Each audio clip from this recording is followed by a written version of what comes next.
கர்த்தருடைய பரிசுத்த நாம ஸ்தோத்திரம். இந்த கால வேளையிலே தேவ ஆலயத்தில் உங்களை பார்ப்பது சந்தோஷம். இன்னைக்கு அநேகர் வரலை. சரி, பிரபல அறிவிப்புகள் கர்த்தர் உங்களை ஆசீர்வதிப்பார்கள்.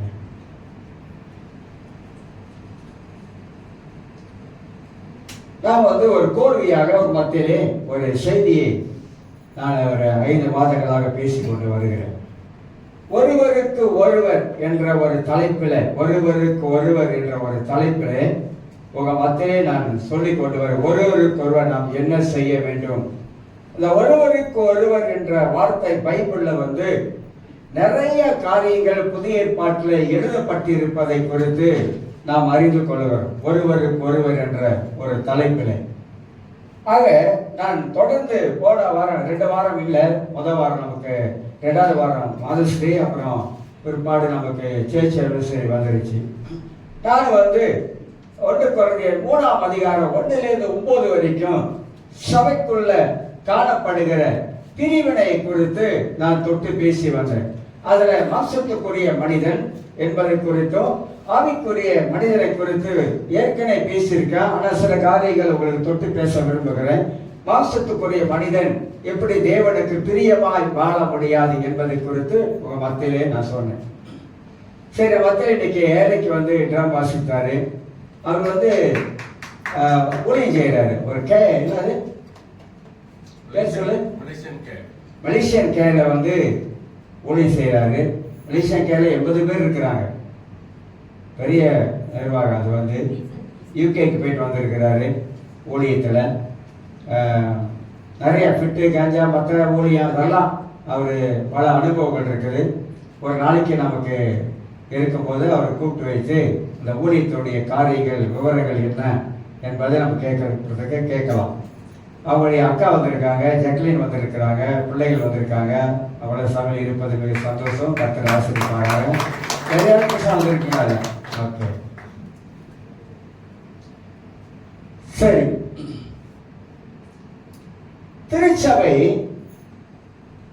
வளராமல் இருப்பதற்கு பல காரணம் இருக்கு. அதுதான் ஒரு தொட்டு பேச போறேன். சபை சில வேலைகள்ல வளருது. வளர்ந்த ஒரு நிலையில அப்படி சட் பண்ணிக்குது, அப்படி நின்றுக்கும்.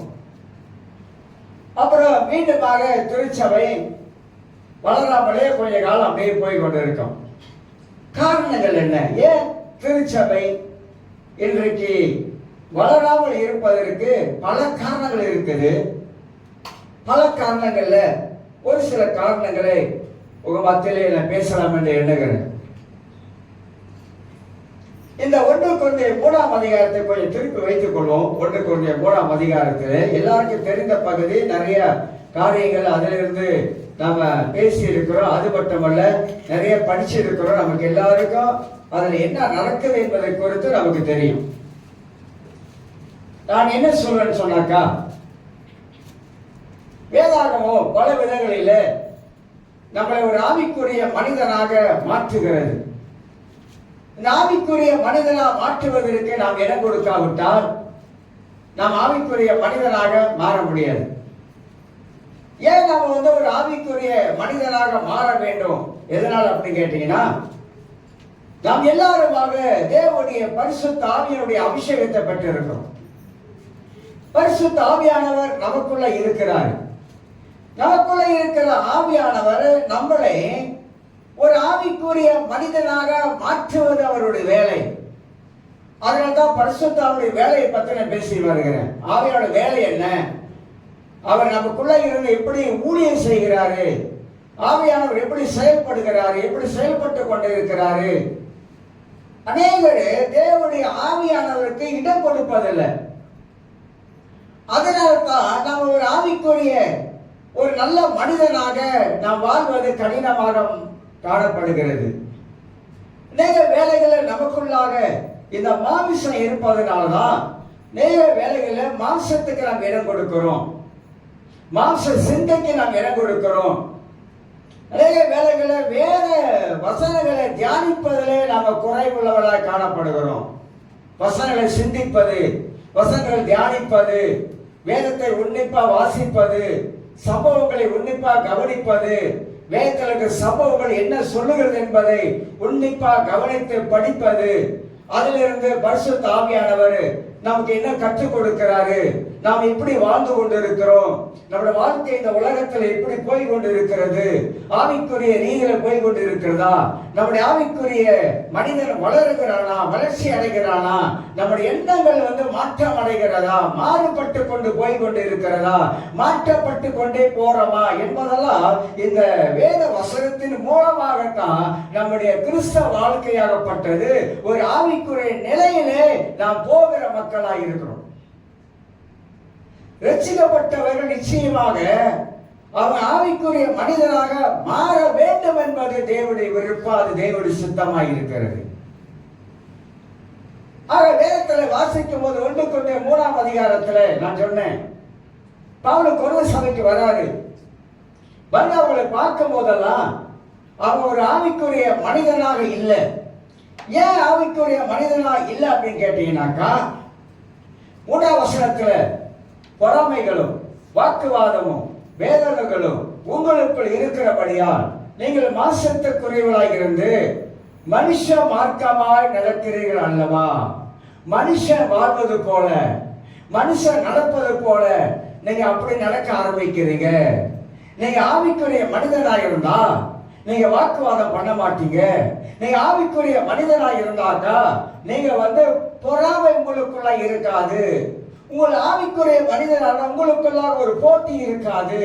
இதெல்லாம் பவுல் இந்த கொரிந்து புஸ்தகத்துல 1லிருந்து நீங்க 9 வசனங்களை வாசிக்கும் போது விலாவாரியா சில காரியங்களை வைத்து அங்க பேச ஆரம்பிக்கிறார். 5ஆம் வசனத்துல பவுல் யார், அப்போலோ யார், கர்த்தர் அவனுக்கு அருள் அளித்தபடியே நீங்கள் விசுவாசிகளுக்கு ஏதுவா இருக்கிற ஊழியக்காரர் தானே. நான் அப்போலோ நீர் பாய்ச்சினால் தேவன விளைய செய்தார் என்றெல்லாம் வாசிக்கிறோம்.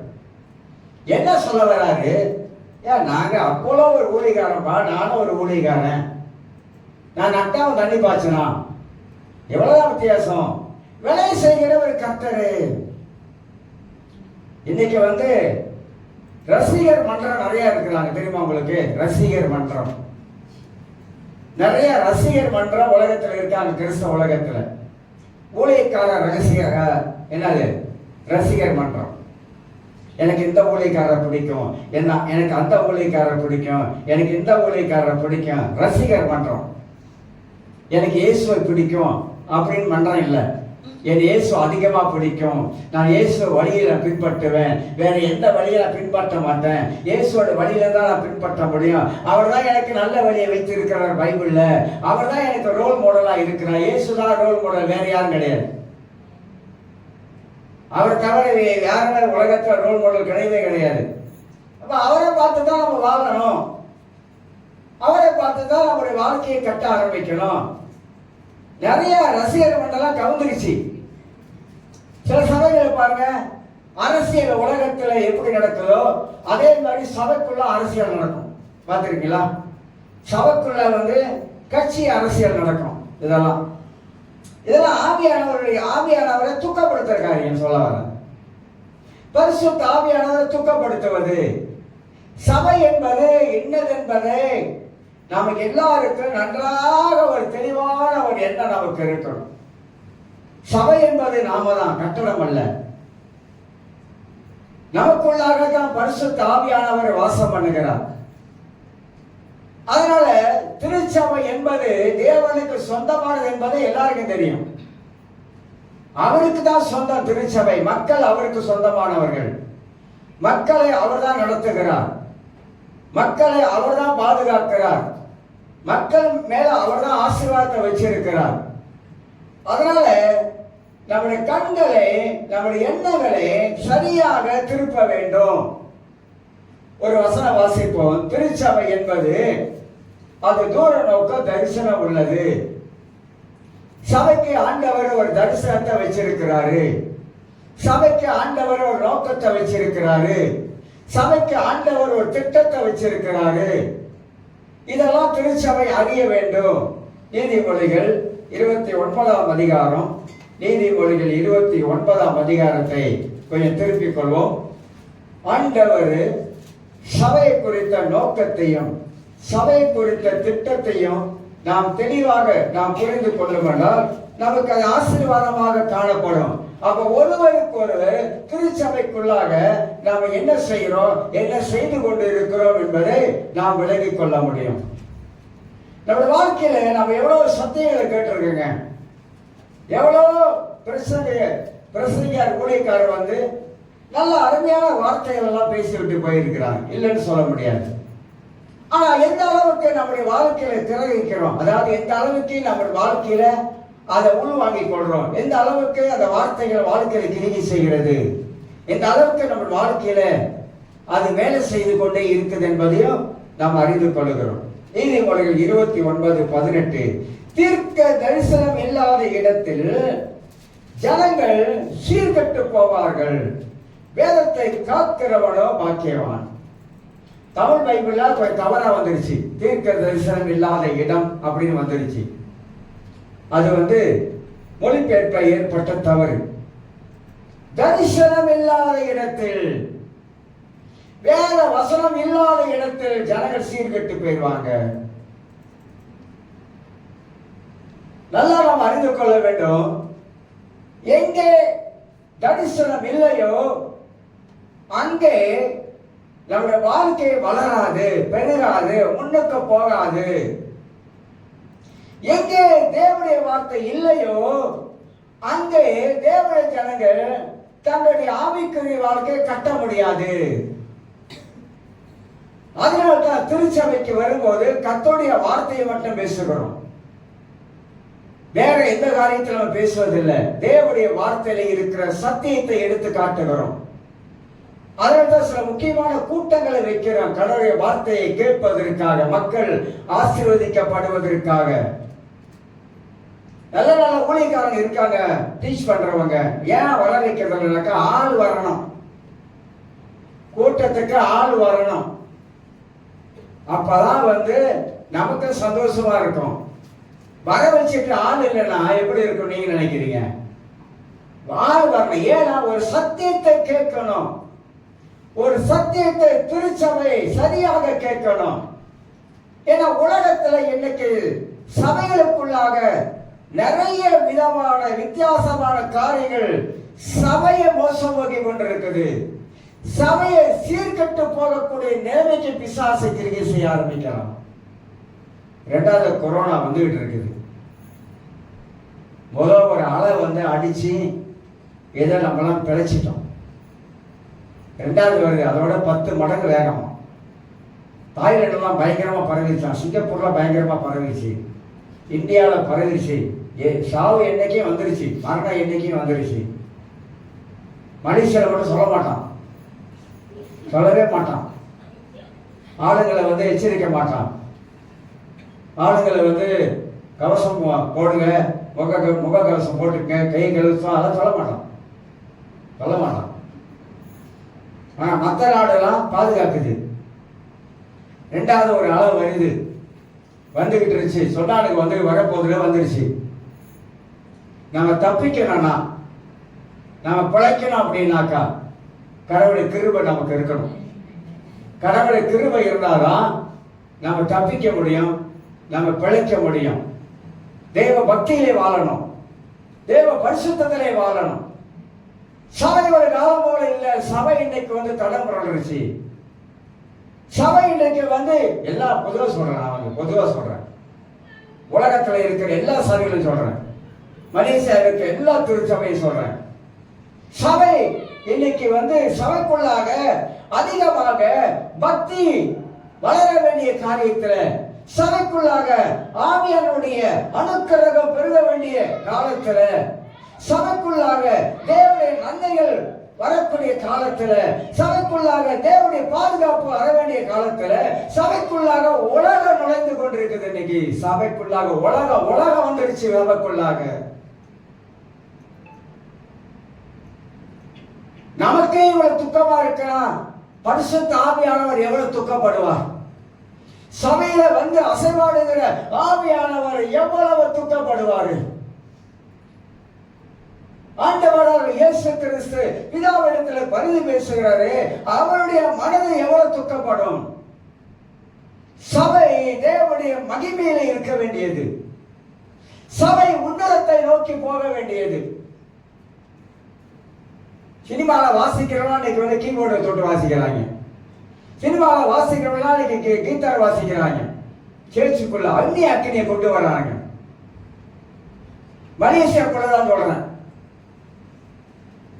சினிமாவில் எல்லா சினிமாவில் நுழைஞ்சிட்டு சினிமாவில் வந்து அந்த ஆவியோட கொண்டு வந்து எப்படியா சேர்ச்சி உள்ள விடுறாங்க எனக்கு தெரியல. ஒரு கண்டிப்பு இல்லாத சபையா போயிருச்சு. ஒரு ஒழுங்கு இல்லாத சிறு சபையை போயிருச்சு. சபை அப்படி இருக்க இன்னைக்கு எல்லாம் அந்நிய அக்கினி எல்லாம் உள்ள கொண்டாந்து வச்சுக்கிட்டு ஆராதனையா இன்னைக்கு இல்ல. பக்தியான ஆராதனையா இன்னைக்கு இல்லாம போயிருச்சு. பரிசுத்தமுள்ள ஆராதனையா இன்னைக்கு இல்லாம போயிருச்சு. பொதுவா சொல்றேன், எல்லாம் சொல்றேன். பல சபைகள் இருக்குது மலேசியாவில். ஒரு காலத்துல அப்படி இல்லைங்க. ஒரு காலம் வந்து வேற மாதிரி இருந்தது. மக்கள் வேற மாதிரி இருந்தாங்க. சபையோட சூழ்நிலை வேற மாதிரி இருந்தது. இப்ப வந்து அதாவது என்னன்னாக்கா மாடர்ன் உலகம், நியூ மாடர்ன் என்ற பேர்ல மாடர்னா இருக்கிறோம். இதுல மாடர்னா இருக்கிறோம், அதுல மாடர்னா இருக்கிறோம், இதுல மாடர்னா இருக்கிறோம். அன்னைக்கு ரெண்டே இந்த பொங்கோல இப்படி அடிச்சு பேய் ஓடிச்சு, வியாதி சிவம் அடிச்சு, அபிஷேகம் இறங்கிச்சு, ஆவியால வந்து இறங்கினாரு. இன்னைக்கு டிராமா கிழிஞ்சு போகுது. சிம்பிள்லாம் கிழிஞ்சிருது. தரா அடிச்சியா உண்மையா சொல்றேங்க.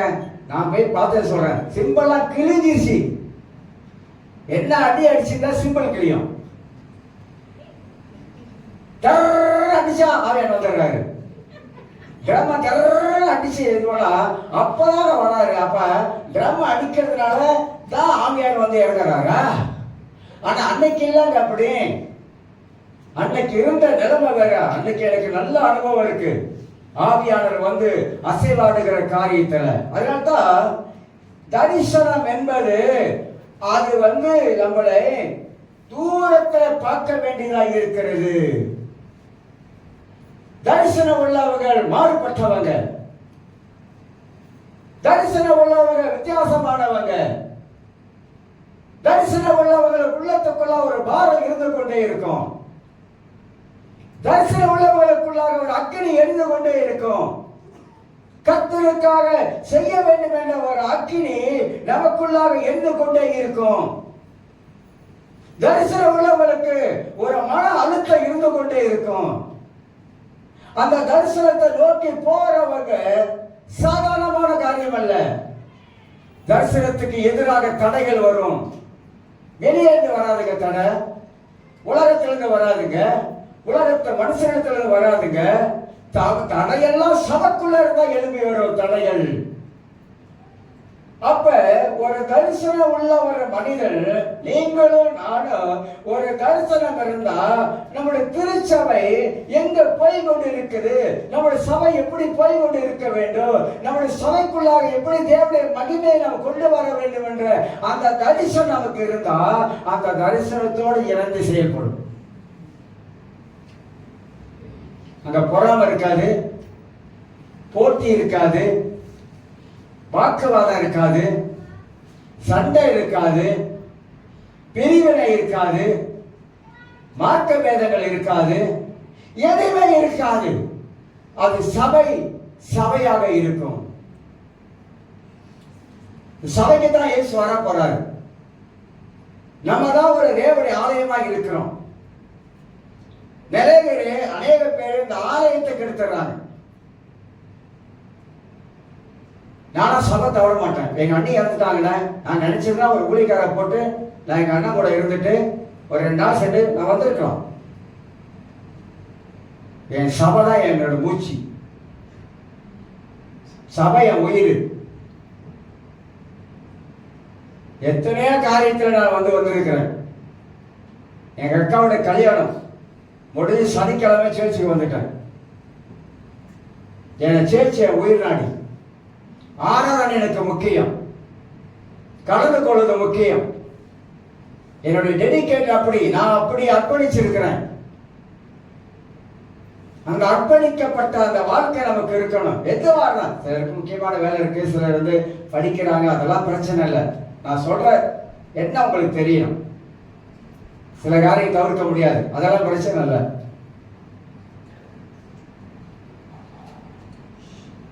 அந்த தரிசனம், எங்கே தரிசனம் இருக்கிறதோ அங்கே ஜனங்கள் வந்து செழிக்க ஆரம்பிப்பாங்க. எங்கே தேவனுடைய வார்த்தை இருக்கிறதோ அந்த வார்த்தையை அவங்களுக்குள்ளாக கட்ட ஆரம்பிக்கும். நான் சொல்றேன், கடைசி காலத்திலே இந்த வானம் பூமி ஒளிந்து போகணும். ஆனா கடைசி காலத்துல தேவனுடைய வார்த்தை ஒளிந்து போகாது. அந்த வார்த்தையிலே மக்கள் வாழ ஆரம்பிக்கணும். வார்த்தையிலே மக்கள் வாழணும். இன்னும் போக போக சபைய சூழ்நிலைகள் எப்படி போகணும் நமக்கு தெரியாது. சபை எந்த நிலைமைக்கு ஆளாக போகுது என்று தெரியாது. வருகிற இளைய தலைமுறை சபையை நாடி வரமாட்டாங்க. ஏன்னா அவங்க உலகத்துல நிறைய வந்து அவங்களுக்கு வந்து பல காரியங்கள் உலகத்துல வைக்கப்பட்டிருக்குது. அதனால வருகிற இளைய தலைமுறை வந்து சபைக்கு வந்து ஆராதனை பங்கெடுத்து வசனத்தை கேட்டு போறது அவங்களுக்கு ஒத்து வராது. ஆனா ஒன்றை மறந்துடக்கூடாது, எல்லாரும் நினைக்கிறாங்க எனக்கு பெலன் இருக்குது, எனக்கு நல்ல ரத்த ஓட்டம் இருக்குது, என்னால உழைக்க முடியும், என்னால சம்பாதிக்க முடியும், சேர்ச்சுக்கு போகாம என்னால் இருக்க முடியும், வசனத்தை கேட்காமல் என்னால் இருக்க முடியும். இப்படிலாம் நிறைய பேரை நினைக்கலாம், சிந்திக்கலாம். வருது கொரோனா. கர்த்தர் தான் நம்ம காப்பாற்றணும். அதுக்கு பக்தி தேவை. அது ஆலயத்துக்கு வரணும், ஆலயத்துல நம்ம உட்காரணும். எத்தனை பேரு ஆலயத்தை விட்டுட்டு வாட்டர் ஃபால்ல போய் குளிக்க போனவங்க செத்து போயிருக்காங்க. நம்ம சேர்ச்சிலே ஒரு ஆள் இருந்திருக்காங்க, தெரியுமா உங்களுக்கு? ஆலயத்துக்கு வர வேண்டிய ஆளு ஃப்ரெண்டுகளோட சேர்ந்து எங்க போயிருக்கானுங்க, வாட்டர் ஃபால்ல குளிக்க போயிட்டானா ஆலயத்துக்கு வந்திருக்கா? கர்த்தர் சில வேலைகள்ல வந்து அவர் வந்து பல விதத்துல எச்சரிப்பார். நம்ம கேட்காமலே போகும்போது விட்டுருவார், சொல்லி கேட்காதவங்களை விட்டுருவார். ஆனா பின்னால வருத்தப்படும் பொழுதுதான், பின்னால வேதனைப்படும் பொழுதுதான் அப்ப யோசிப்பாங்க, அன்னைக்கு ஆலயத்துக்கு வந்திருந்தா அந்த பிரச்சனை வந்திருக்காது. கிறிஸ்தவர்கள் ஆலயத்தை நேசிக்க வேண்டும். கிறிஸ்தவர்கள் தேவனுடைய வார்த்தையை நேசிக்க வேண்டும். கிறிஸ்தவர்கள் ஒரு தரிசனம் உள்ள ஒரு வாழ்க்கையை வாழ வேண்டும். அதனால்தான் தரிசனம் எங்கே இல்லையோ அங்கே ஜனங்கள் உடைய வாழ்க்கை சீரழிஞ்சிடும். உண்மைங்க, உண்மை. நான் ஊழியத்துல நிறைய பார்த்துட்டேன். நிறைய பின்மாற்றத்துக்குள்ள போனவங்க இருக்கிறாங்க, கஷ்டப்படுறவங்க இருக்காங்க, கடவுளை நேசித்தவங்க, ஆலயத்துக்கு வந்தவங்க, அபிஷேகம் பண்ணப்பட்டவங்க எல்லாம் பின்மாறிட்டாங்க. பின்மாறி போன வாழ்க்கையை பாருங்க. ஆசீர்வாதமா இருக்க முடியாது. கடவுளை விட்டு தூரம் போனவங்க. இந்த கெட்ட குமாரன் கதை சொல்லுவாங்க அடிக்கடி. அவன் நல்ல குமாரன் தான், அவனுக்கு கொஞ்சம் கொழுப்பு ஏறிச்சு. அவனுக்கு யாரு, கெட்ட குமாருக்கு கொஞ்சம் கொழுப்பு ஏறிச்சு. அப்பா கிட்ட போயிட்டு சொத்துல பாதி, சொத்துக்காக வளர்ப்பு அடிச்சுக்கிறான் தெரியுமா உங்களுக்கு? நான் கண்ணால பாத்துக்கிறேன். நான் தான் புத்திமதி சொல்லுவேன். சொத்து இருக்கா, உட்காந்து பேசுங்க. அப்பா சாகத்திரம் பண்ணக்கா, அப்பா சாகத்திரம் உட்காந்து பேசுவேன். எங்க அக்கா கிட்ட அடிக்கடி சொல்லுவேன், உங்களுக்கு வயசாச்சு, 70 வயசுக்கு மேல தாண்டிருச்சு, உங்க பேர்ல வீடு இருக்கு, பேர பிள்ளைக்கு எழுதி வைங்க. அவன் வேணான்றான், எனக்கு வேண்டாம், வேண்டாமா அம்மா அம்மா தான் வேணான்னு சொல்றானா, உங்க மக பேர்ல எழுதி வைங்க, எழுதி வச்சிருங்க, உயிர் எழுதி வைங்க. நாளைக்கு திடீர்னு மனுஷன் போயிடலாம், நாளைக்கு அப்புறம் அலையணும், தெரியுமா, அலையணும் சொல்லிதான் 2 முறை சொல்லிட்டேன். சொல்லியிருக்கேன். நமக்கு ஆண்டவர் ஞானம் கொடுத்திருக்கிறாரு. இன்னும் சில பேர்ட்ட சொல்லியிருக்கேன், உட்கார்ந்து பேசுங்க, மனைவியோடு உட்கார்ந்து பேசுங்க. உட்கார்ந்து பேசி எதை செய்யுமோ அதை செய்யுங்க. உயிரை இருக்கும் போதே செத்தவர் பாடு அவங்களை நாய் படுற பாடுபாடு ஆக்கி விட்டுறாதீங்க. இருக்கிறப்ப எல்லாம் கரெக்டா செய்யணும். எல்லாத்தையும் யாராருக்கு ஈஸியா வச்சிருக்கீங்களோ யார் பேர் எழுதிருக்கீங்க? மச்சான் பேர்லையா மாமன் பேர்லையா? அதையும் பாருங்க. அதெல்லாம் இப்பயே அழகா செட் பண்ணுங்க. எல்லாம் நடந்துதானே சொல்றேன். மனைவி புருஷன் பேர்ல எழுதலாம், புருஷன் மனைவி பேர்ல எழுதி வைக்க. இல்ல என் பிள்ளை பேரெல்லாம் எழுதும் அப்படின்னா எழுதி வச்சிருப்போங்க. எங்களுக்கு என்ன எழுதி வச்சிருப்பாங்க. நான் அதெல்லாம் சொல்ல முடியுமா? ஏன் உலகத்துல பல காரியம் நடக்குது. இன்னைக்கு பல சம்பவங்கள் இன்னைக்கு நடந்து கொண்டிருக்குது.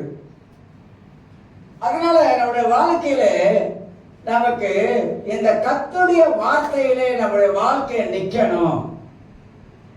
தேவ தரிசனத்திலே நம்முடைய வாழ்க்கையை செயல்படக்கூடியதாய் காணப்பட வேண்டும் என்பதையும் நாம் அறிந்து கொள்ள வேண்டும்.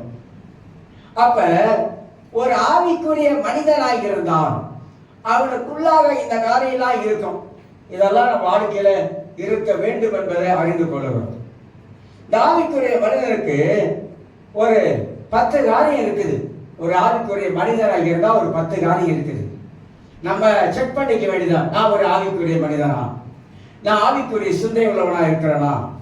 நான் ஆவிக்குரிய மனிதனா இருந்தா இதெல்லாம் என் வாழ்க்கையில இருக்குதா? இதெல்லாம் வாழ்க்கையில் இருக்குதா? நான் இப்படி இருப்பேன். நான் ஒரு ஆவிக்குரிய ரீதியில நான் வாழுகிற மனிதனாக இருப்பேன். என் ஆவிக்குரிய வாழ்க்கை எந்த அளவுக்கு என்னோட தரம் உயர்கிறது? கிறிஸ்தவர்களுக்கு ஒரு தரம் இருக்கிறது, ஒரு ஆவிக்குரிய தரம் இருக்கிறது. அந்த ஆவிக்குரிய தரத்தை அவங்க கட்டி எழுப்ப வேண்டும்.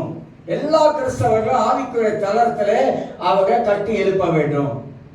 ஒன்றாவதாக ஒரு ஆவிக்குரிய மனிதனாக நான் வாழக்கூடும் என்றால் எனக்கு முதலாவதாக தேவ பயம் உள்ளவன் மனிதனாக இருக்கணும். தேவ பயம் இருக்கணும்,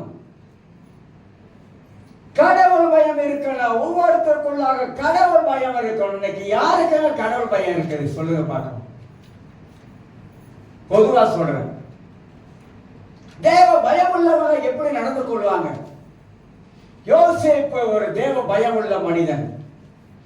தானியேல் தேவ பயம் உள்ள ஒரு மனிதன். ஆபிரகாம் தேவ பயம் உள்ள ஒரு மனிதன். மோசே ஒரு தேவ பயம் உள்ள மனிதன். பைபிளை வாசித்து பார்த்தா அநேக தேவனுடைய மனிதர்கள் தேவ பயம் உள்ளவர்களா வாழ்ந்தாங்க. கடவுள் பயம், தேவனுக்கு பயந்தவன், நீதிமான், சன்மார்க்கன், உத்தமன், கடவுளுக்கு பயந்து வாழுகிறவன். எல்லா வசதி இருந்தாலும் அந்த கடவுள் பயம் இருக்குது. அதனால தான் கடவுள் பயம் உள்ளவர்கள் யோபு தன் பிள்ளைகள் ஒரு வேலை பாவம் செஞ்சிருக்கலாம், தப்பு பண்ணியிருக்கலாம் என்பதற்காக பலி செலுத்தினான். பிள்ளைகளுக்காக பலி செலுத்தினான். என் யோபு பழைய ஏற்பாட்ட காலத்துல முன்னுக்க வாழ்ந்தவன். அப்ப ஒரு தேவ பயம் உள்ளவர்கள் தங்கள் பிள்ளைகள் எப்படி இருக்க வேண்டும் என்ற அந்த பயம் இருக்கும்.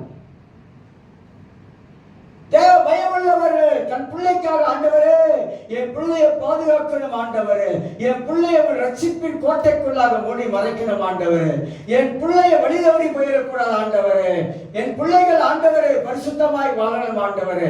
தேவ பயம் உள்ளவர் தங்கள் பிள்ளைகளுக்காக எப்பொழுதும் ஒவ்வொரு நாளும் விடாமல் ஜெபம் பண்ணுகிற ஒரு மக்களாக இருப்பாங்க. ஆணாக இருந்தார், பெண்ணாக. சின்ன பிள்ளையில ஒரு குழந்தை பிறக்கும் பொழுது அந்த பிள்ளைகளுக்காக அந்த பெற்றோர்கள் இவன் தேவ பயத்துல வளரணும், இவன் தேவ காரியத்துல வளரணும், இவன் தேவன் அறிவில வளரணும், இவன் ஆண்டவரே ஊழியம் செய்யணும் அப்படின்னு யாரா கொண்டதை பிரதிஷ்டை பண்ணுவது குழந்தைய ஒரு ஆள் கூட என் காது கேட்க சொன்னதில்லை.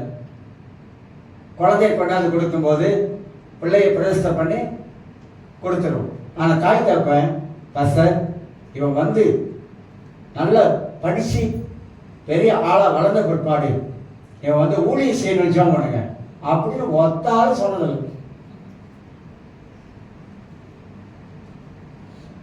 ஏன்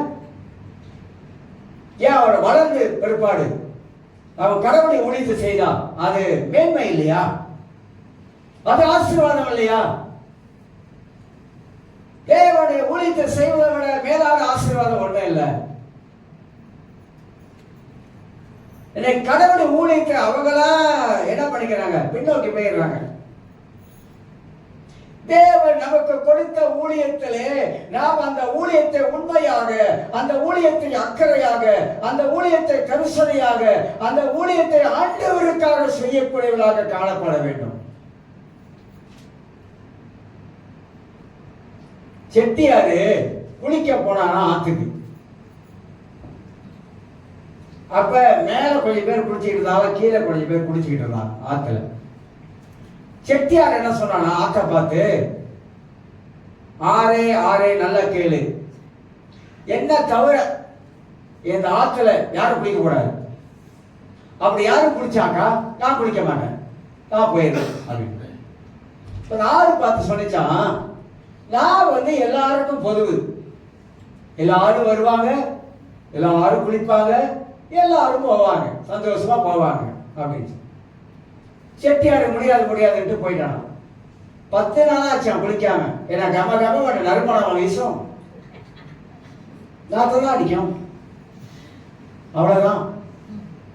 கடவுள் கொடுத்த ஊழியத்தை நான் செய்ய மாட்டேன்னு போயிட்டா அவருக்கு நஷ்டம் இல்லை. அவர் 10 பேர் அவரால் எழுப்ப முடியும், 10 பேர்த்த எழுப்ப முடியும். கடவுள் கொடுத்த ஊழியத்தை அது பொக்கிஷமாக நாம் எண்ணணும்.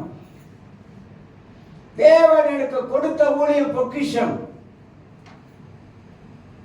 அந்த ஊழியத்தில் கஷ்டம் வரலாம், நஷ்டங்கள் வரலாம், பாடுகள் வரலாம், சோதனை வரலாம், போராட்டம் வரலாம், எது வேணாலும் வரலாம். ஆனா அது தேவனுக்காக செய்யக்கூடிய மேன்மையான காரியம். நம்ம செய்ய மாட்டோம் உட்கார்ந்தா நம்முடைய ஆவிக்குரிய வாழ்க்கை தான் வீணாயிரும், அந்த தேவ பயமே இல்லாம போயிடும். அதனால ஆவிக்குரியவனுக்கு ஒரு தேவ பயம் எப்போது இருந்து கொண்டே இருக்கும். தாவீது சவுல் காட்டுக்குள்ள போயிட்டு, அது வந்து அது குகையில் இருக்கும். அது வந்து நம்ம நினைக்க காடுன்னா நம்ம பார்க்குற எந்த காடு இல்லை, குகைகள், நிறைய குகைகள் இருக்கும். 80-70 குகைகள் வந்து அப்படி இருக்கும் அந்த காலத்துல. அந்த குகைக்குள்ள போயிட்டு அவன் வந்து மலங்கழிக்க போறான். தாவீது பின்னாலேயே போயிட்டு அழகா அவனுடைய ஓரத்தை ஒரு துணி வெட்டி கொண்டாந்துட்டான். அப்பொழுது தாவீதுடைய மனசாட்சி அடிச்சுக்குது. அதான் கடவுள் பயம். மனசாட்சி அடிக்குதுல, மனசாட்சி உருட்டுதுல, மனசாட்சி பேசுதுல, அதுதான் தேவ பயம். தாவீதுக்கு அந்த தேவ பயம் இருந்துச்சு. அதனால அவன் சொல்லுகிறான், இந்த அபிஷேகம் பண்ணப்பட்ட, ஏன்னா தாவீது ஆண்டவர் தாவீது கையில சவுலை கொடுத்துட்டாரு. ஆனா அவன் சொல்லுகிறான், இந்த அபிஷேகம் பண்ணப்பட்ட மனுஷன் மேல என் கையை நான் வைக்க மாட்டேன். வெச்சவனை கூட சாவடிச்சுட்டான். வேலைக்கு சொல்றான், அபிஷேகம் பண்ணப்பட்ட மேல கை வைக்க நீ எப்படி அவனை கொன்ன? தாவீதுக்கு அந்த தேவ பயம் இருக்க உள்ளுக்க. இந்த காலையில் உனக்கு தெரிந்து கொள்ள, ஒருவருக்கு ஒருவர் என்ற தலைப்பில் பேசுவ ஆவியானவருடைய அந்த ஊழியத்தில் நடத்துறதுல நமக்கு எப்போதுமே ஒரு தேவ பயத்தை இருந்து கொண்டே இருக்கிற. கடவுள் பயம் இல்லாதவங்க அவ்வளவுதான், பினிஷ். ஒரு மனிதனுக்குள்ளாக கடவுள் பலம் போயிடுச்சுன்னா அவன் வந்து தன் விருப்பம் போல இஷ்டம் போல எதை வேணாலும் செய்ய ஆரம்பிப்பான். உலகத்தில் இருக்கிற மனிதன் பல தீமை செய்யறான், கொலை செய்யறான், திருடுகிறான், அநியாயம் பண்ணுகிறான், அக்குறம் பண்ணுகிறான். ஏன் தெரியுமா? தேவ பயம் இல்லை. ஆனா கடவுள் பயம் இருக்கிற மாதிரி காட்டும். ஆனா கடவுள் பயம் இல்லை. ஆனா கடவுள் பயம் உள்ளவங்க தீமைக்கு இடம் கொடுக்கவே மாட்டாங்க. கடவுள் பயம் உள்ளவங்க, அவங்களுக்குள்ளாக எப்போதுமே இந்த வார்த்தை இருக்கிறதுனால, தேவனுடைய வசன வார்த்தை இருக்கிறதுனால உலகத்துல பயந்து வாழ்வாங்க. யாருக்கு பயப்படுறாங்க இல்லையோ ஆண்டவருக்கு பயப்படுவாங்க, கடவுளுக்கு பயந்து வாழ்வாங்க. கடவுளுக்கு பயப்படுதல் நமக்கு எல்லா காரியத்தையும் கொண்டு வந்து வச்சிடும். நீதிமொழிகள் 8:13 தீமையை வெறுப்பது கர்த்தருக்கு பயப்படுகிற பயம். அப்படா தேவ பயம் இருந்தா நான் தீமையை வெறுக்கிறேன், தீமையை புறமே தள்ளுகிறேன். வார்த்தையை கூட நான் பேசும்பொழுது தேவ பயம் இருந்துச்சுனாக்கா நான் வார்த்தையை பேசும்போது கூட கவனமா பேச ஆரம்பிப்பேன். ஆவிக்குரிய மனிதனுக்கு ஆவிக்குரிய சிந்தை இருக்கும். ஆவிக்குரிய மனிதனுக்கு அவனுக்குள்ளாக எப்போதுமே ஆவியானவருடைய ஒரு நடத்துதல் எப்போதுமே இருக்கும். ஆவியானவரை நடத்துகிறார் என்ற உணர்வு எப்போது இருக்கும். இதெல்லாம் ரொம்ப ரொம்ப முக்கியங்க. நம்ம கிறிஸ்தவனாய் வாழக்கூடாது. நான் அடிக்கடி சொல்றேன், கிறிஸ்தவனாய் வாழக்கூடாது. கிறிஸ்து எனக்குள்ளாக வாழுகிறவராக, கிறிஸ்து எனக்குள்ளாக என்னை நடத்துகிறவராக, கிறிஸ்து எனக்கு ஆலோசனை கர்த்தராக, கிறிஸ்து அவர் வழியிலே என்னை கொண்டு போகிறவராக நான் வாழ வேண்டும். இதெல்லாம் பழக்கத்துல வரும்பொழுது எல்லாம் சரியாயிடும். சரியாகாத ஒரு காரியம் ஒண்ணுமே கிடையாது, முடியும். இப்ப முதல் இந்த தேவ பயத்தை நமக்குள்ளாக வைத்திருக்க வேண்டும், ரொம்ப முக்கியமானது. இரண்டாவது, நம்முடைய வாழ்க்கையிலே ஆலயத்துக்கு வரும்பொழுது நான் ஒரு ஆர்வத்தோட வருகிறேன், நான் ஒரு வாஞ்சியோட வருகிறேன். என்ன ஆர்வத்தோட வருகிற, வாஞ்சியோட வருகிறேன்?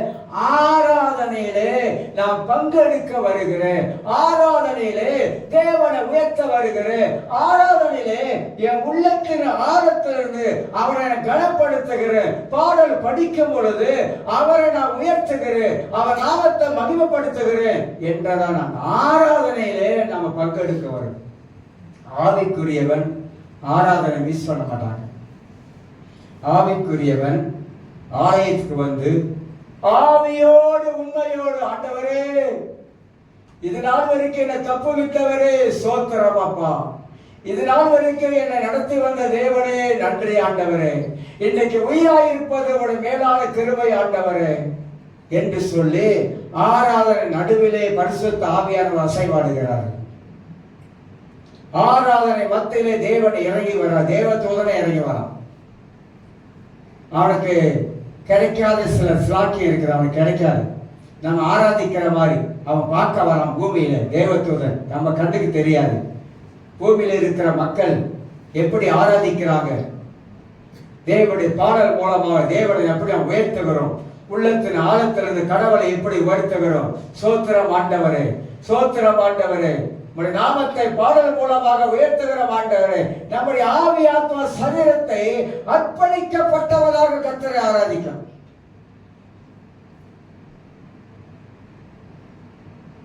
ஆராதனை என்பது சென்சிட்டிவ். ஆராதனை என்பது ஆவியானவரை உலாவுகிறதான இடம், நேரம். பேருக்கு தெரிய மாட்டேங்குது. ஏன் ஆராதனை மத்தியில் ஆவியான உலாவுகிறார்? அவர் உலாகிற நேரத்துல நாம எப்படி இருக்க வேண்டும், நாம் எப்படி அந்த ஆவி ஆத்மா சரீரத்தை அர்ப்பணித்தவளாக கர்த்தரை ஆராதிக்கிறார். அந்த அளவுக்கு தான் அவங்களை ஆசீர்வதிப்பார் ஆண்டவர். உள்ளத்துல வெறுமையா வந்தவர்கள், உள்ளத்துல வேதனையா வந்தவர்கள், துக்கத்தோடு வந்தவர்கள், காயத்தோடு வந்தவர்கள், மன போராட்டத்தோடு வந்தவர்கள் ஆண்டவரை முழுமையா ஆராதிக்கும் பொழுது ஆவியானவர் தொட ஆரம்பிக்கிறார். பரிசுத்த ஆவியானவர் தொட ஆரம்பிக்கிறார். அவர் உள்ளத்தின் காயங்களை கட்ட ஆரம்பிக்கிறார், பாரங்களை நீக்கி போட ஆரம்பிக்கிறார். இது ஆராதனை நடக்கிற காரியம். அதனால தான் ஆராதனையிலே நம்ம அங்கிட்ட இங்கிட்ட அசையக்கூடாது. கர்த்தரை நோக்கி பார்க்கணும், ஆண்டவரை நோக்கி பார்த்து ஆராதிக்கணும். அப்ப ஆவிக்குரியவன் ஆராதனை முக்கியப்படுத்துகிறான். ஆராதனை அவனுக்கு அவசியமாக இருக்கிறது. வீட்டில் ஆராதிக்க முடியாது. ஆலயத்தில் வந்துட்டான் சத்தமிட்டு வாய்களை திறந்து நம்ம ஆராதிக்கிறோம், இசையோடு ஆராதிக்கிறோம், நேர்த்தியாக ஆராதிக்கிறோம்.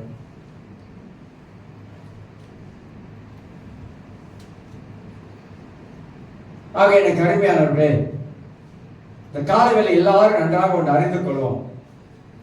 இதோடு நிப்பாட்டுக்கிறேன். நிப்பாட்ட மாட்டாரான்னு நினைக்கிறீங்க? நிப்பாட்டிக்கிறேன். திருச்சபை ஒரு ஆவிக்குரிய மனிதனை உருவாக்குது. திருச்சபை ஒரு ஆவிக்குரிய மனிதனை கட்டி எழுப்புகிறது. திருச்சபை ஆவிக்குரிய நீதியிலே நாம் உயர்ந்திருக்க வேண்டும் என்று விரும்புகிறது. தரிசனம் உள்ளவர்களாக, வேத வாக்கியத்திலே கட்டப்பட்டவர்களாக, வலது பக்கம் இடது பக்கம் சாயாதபடிக்கு தேவனை நோக்கி பார்க்கிறவர்களாக, கஷ்டமோ நஷ்டமோ கண்ணீரோ பாடுகளோ துன்பங்களோ எதுவா இருந்தாலும் நாம் கர்த்தரையே நோக்கி பார்க்கிற ஒரு ஆவிக்குரிய மனிதனா நிற்க வேண்டும். அப்போஸ்தலர் நடவடிக்கைகளை படிச்சு பாருங்க, தேவனுடைய மனிதனுடைய வாழ்க்கை சரித்திரங்களை படிச்சு பாருங்க. யார் கஷ்டப்படல, ஜீவனை கொடுத்திருக்கிறாங்க, ரத்த சாட்சியா மரிச்சிருக்கிறாங்க, தியாகம் பண்ணி இருக்கிறாங்க, ஆண்டவருக்காக வாழ்ந்திருக்கிறாங்க. அந்த மாதிரி ஒரு தரிசனத்தோட நம்ம வாழணுங்க. இந்த உலகத்திட்டு போகும்போது 4 பேர் அவங்களை பார்த்து இப்படிலாம் இருந்தா இருப்பான் அந்த மனுஷன், இப்படிலாம் ஊழி செய்யா இருப்பா, இப்படிலாம் தியாகம் பண்ணா இருப்பா, இவ்வளவு நாள் செஞ்சிருக்காரு, கடவுளுக்காக செஞ்சிருக்கிறாரு, அர்ப்பணிச்சிருக்காரு வாழ்க்கைய. என்னத்த வாழ்ந்து என்னத்த கொண்டு போறோம்? ஒன்னும் இல்ல, நத்திங். மனுஷ உயிர் கோவிட் காலத்துல இருந்து எல்லாம் போச்சு, கீழே சரிஞ்சிருச்சு. யார் இருப்பா யார் இல்ல தெரியாது. இன்னைக்கு நல்லா சிரிச்சு பேசுறவங்க நாளைக்கு இல்ல, படாரம் அடைக்குது, அவ்வளவுதான் முடிஞ்சது. நிலையில்லாத வாழ்க்கை, மனித வாழ்க்கை, நிலையான வாழ்க்கைக்காக உலகத்துல நிலையில்லாத வாழ்க்கை வாழ்ந்துகிட்டு இருக்கோம். இதுல என்ன போட்டி, என்ன பொறாம, என்ன அப்படி என்னென்னமோ மனுஷ வாழ்க்கையில. ஆனா இதெல்லாம் ஒன்றும் பரலோகத்தை சுதந்திரிக்காது. வாழ்றவர்களுக்கு நல்ல மனிதனா வாழணும். நமக்குள்ளாக பரிசுத்தாவி இருக்குதா, ஒரு நல்ல மனிதனை உருவாக்குறார், நல்ல ஒரு ஆவிக்குரிய மனிதனை உருவாக்குறார். எல்லாரும் இருந்திருக்கும். ஸ்தோத்திரம் ஆண்டவரே. தகப்பனே நன்றி அப்பா.